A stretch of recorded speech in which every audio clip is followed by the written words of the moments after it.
Welcome back, AKAPADers, to another spicy episode of AKAPAD's All the Audacity podcast. I'm your host, Peter A. DeLuca, known throughout the grid as AKAPAD69, the pop culture pope, the eclectic one, and here we go, the world sketchbook champion. So if you're new here, this is like a long form discussion of everything pop culture, or like the things of pop culture that personally affect and weave into my life. But right here, right now, we're talking it because it's Disney Plus Day, aka Pad fam, but we're talking WandaVision. Now, you might be like, Pete, they've done a dozen Disney Plus MCU, Marvel Cinematic Universe, like series drop, not just episodes, series drops. That's right, because at the time of this broadcast, it's also Friday, and it's early in the morning. My coffee hasn't really kicked in. A weird sleeping schedule this week, also, by the way. But Disney's already dropped a whole catalog. By the time I'm recording this, it's been a whole COVID catalog of content. It's been WandaVision, it's been Falcon and Winter Soldier, it's been Loki, and at the end of this month, it's Hawkeye. So it's going to be 4, and they dropped Black Widow. They dropped Shang-Chi. Shang-Chi right now just became available on Disney Plus. That's most likely our next episode. That's going to be episode 427. So why are we talking WandaVision now? Well, here's the thing. I have this, and maybe you, I know you can relate. I know you AKAPADers can relate. But I have this thing where as soon as everyone starts jumping on something and saying how not entertaining it is, because we don't hear that anymore. Everything is beyond great. Everything is a masterpiece. Even though I feel like just wrapping up the 31 Days of Dread, I feel like maybe I even overused the term masterpiece. But if I'm retroactivating it to something like The Wicker Man or Friday, the Nightmare on Elm Street 3, The Dream Warriors, or even Malignant, which was day 1, episode 1 of the 31 Days of Dread.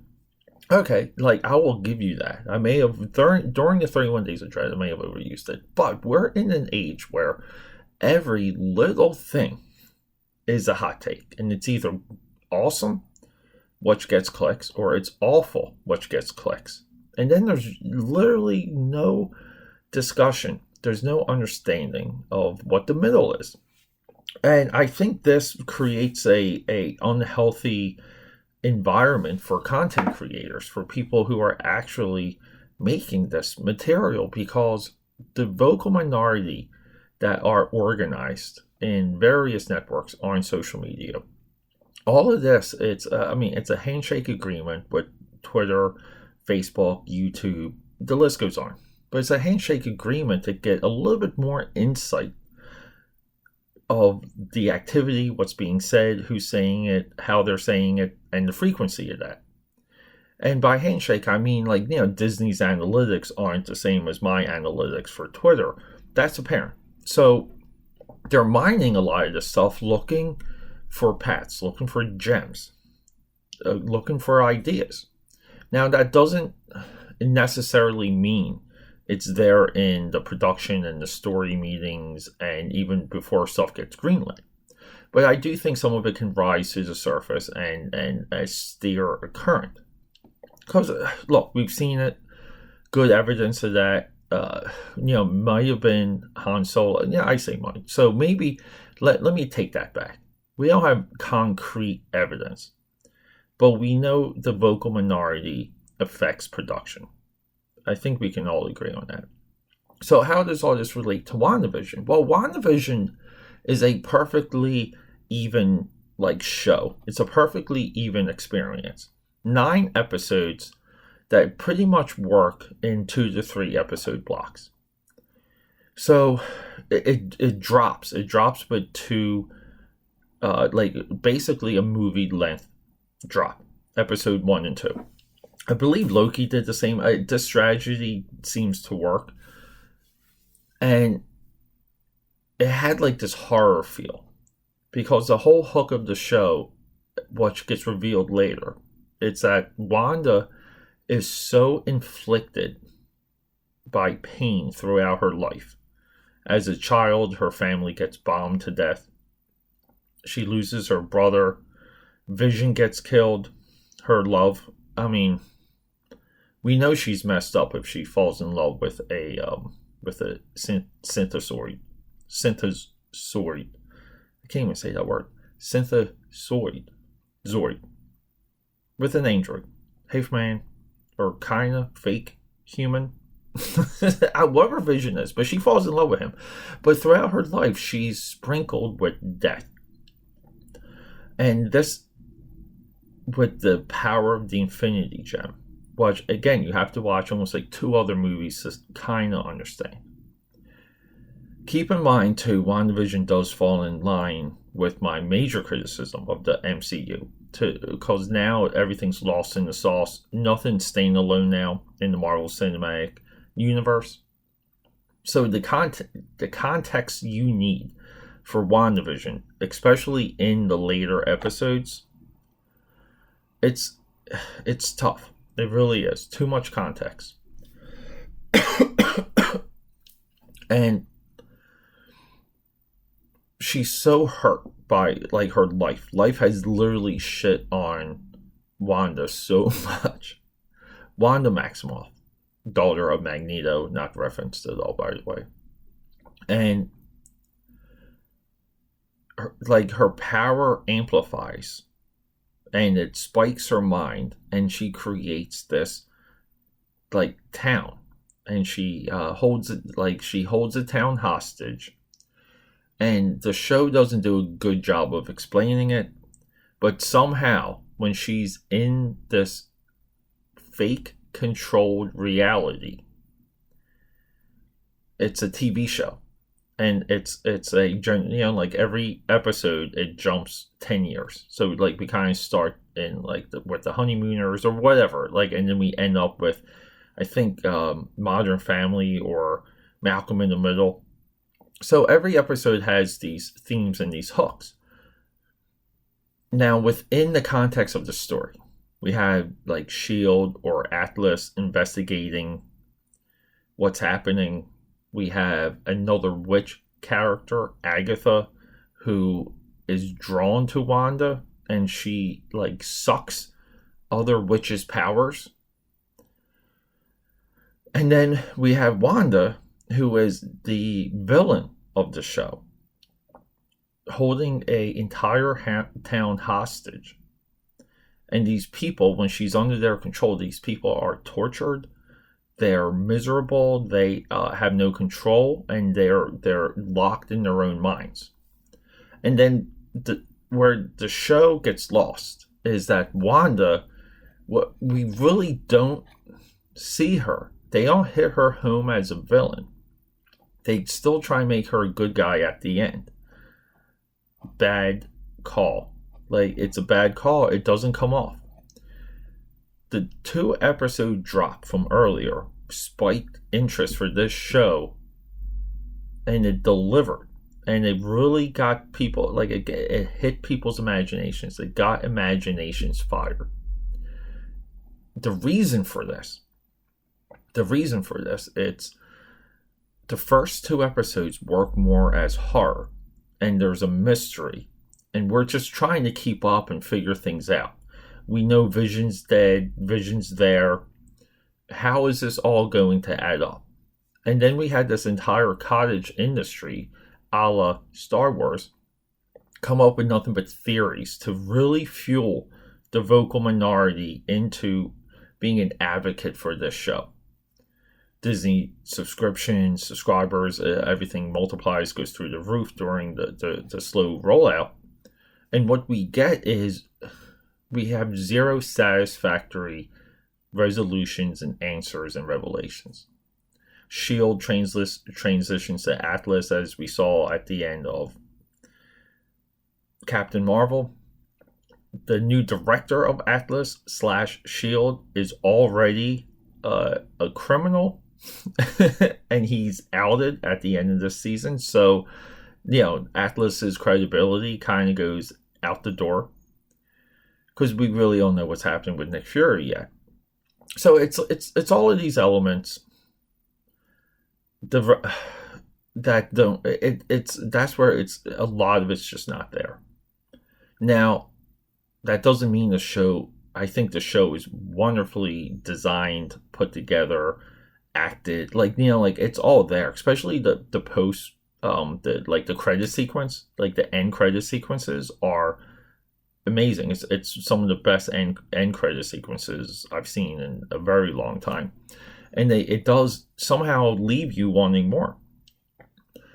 But it's never really explained how exactly the TV show homage mimicry works. It's not really explained that Wanda is the villain. That Wanda, in a very missed point. Okay, the biggest point. Here we go. Ready? The biggest point that everyone missed about WandaVision is that Agatha is the hero. Agatha is the only one that can go toe-to-toe and take Wanda out. And when this happens, because when I was rewatching it, I made sure to pay attention where it turned. So Wanda has children, her brother's somewhat back to life. The other thing that's not explained is exactly Agatha's involvement and how she's doing what she's doing, to where Wanda, why would Agatha even be there? It's technically Agatha was already living in the town, and Wanda just happens to pick a town that has this type of witch in it. None of that's really there. And then if Wanda's able to create what she's creating, why would Agatha know? Like, she can kind of sense other witches. None of that is explained. None of that is there. But the point that they reveal who Agatha is when we're turning that corner, that she is, we're told she's the villain, even though she doesn't feel like the villain. The entire town is tortured, under siege. S.H.I.E.L.D./Atlas cannot stop Wanda. They've been trying to stop Wanda for episodes 3, 4, 5, and 6. All right, so 7, 8, and 9 is the bill through the conclusion. Halloween episode being one of the standouts because it has all that cute Marvel stuff, like these things that they know how to nail. Agatha is the hero because she wants Wanda's powers. Wanda is torturing people and is out of control. But for some reason, the true grit, the true ballsy move, the balls from the MCU that we saw at the end of Infinity War, killing Groot twice, okay, is gone. Because for whatever reason, Endgame created the standard of fan service. Wanda is an uncontrollable force in WandaVision. Agatha is the only character powerful enough to confront her, that understands her power set, and can stop her. And then through the help of everyone else, Agatha's defeated. She's put into, the Dark Realm, or and she's put into the Phantom Zone. And then the series wraps up with Wanda in her own, pocket reality, studying the Darkhold.